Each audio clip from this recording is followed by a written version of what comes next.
બે દિવસ પહેલા કતારગામના ફાઇનાન્સર બલદેવ રબારીની ચકચારી હત્યાનો ભેદ પોલીસે ઉકેલી નાખ્યો હતો. કારણ બહાર આવ્યું હતું. હત્યામાં ઝડપાયેલા સગીર સહિત બે દારૂના નશામાં રસ્તા વચ્ચે વાંકી ચૂકી બાઇક હંકારી રહ્યા હોય તેમને સલાહ પસંદ નહીં આવતા બલદેવ રબારીને રહેસી નાખ્યો હતો.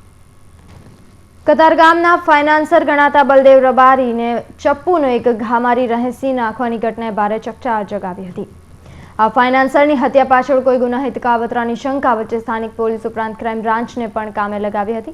દરમિયાન ક્રાઇમ બ્રાન્ચની એબ્સ્કોન્ડર સ્કોડે હત્યા કરનાર 17 વર્ષીય સગીર તથા છાપરાબાટા નારાયણનગરના શિવા ઉર્ફે સુલતાન હીરાલાલ શ્રીવાસ્તવને ઝડપી લીધા હતા. 17 વર્ષીય સગીર અને શિવા હત્યાની રાત્રે અમરોલીમાં રેલવે પાટા પર દારૂ પીધા બાદ વાંકી ચૂકી મોટરસાયકલ ચલાવતા હતા. રોડ વચ્ચે વાંકી ચૂકી મોટરસાયકલ ચલાવી રહેલા બંને યુવાનોની પાછળ કારમાં જતા બલદેવભાઈએ કાચ ખોલી મોટરસાયકલ સરખી રીતે ચલાવવાની સલાહ આપી હતી. જે વાતે તેમને વાંધો પડતા રાશિ સર્કલ પાસે વળાંકમાં કારની આગળ મોટરસાયકલ દબાવી દીધી. કારમાંથી બલદેવભાઈ બહાર નીકળતા તેમની સાથે હું સાતુસી કરી તેમના પેટમાં ચપ્પુ હુલાવી હત્યા કરી બંને મોટરસાયકલ પર બેસી ફરાર થયા હતા. હત્યા કરનાર સગીરના 18મા વર્ષમાં માત્ર 10 જ દિવસ ઓછા બીજો પણ સગીર વયે જ હત્યામાં પકડાયો હતો. બલદેવભાઈની હત્યામાં ઝડપાયેલા બે યુવાનો પૈકી ચપ્પુ સગીરે માર્યો હતો. Bureau report, Hind TV news, Surat.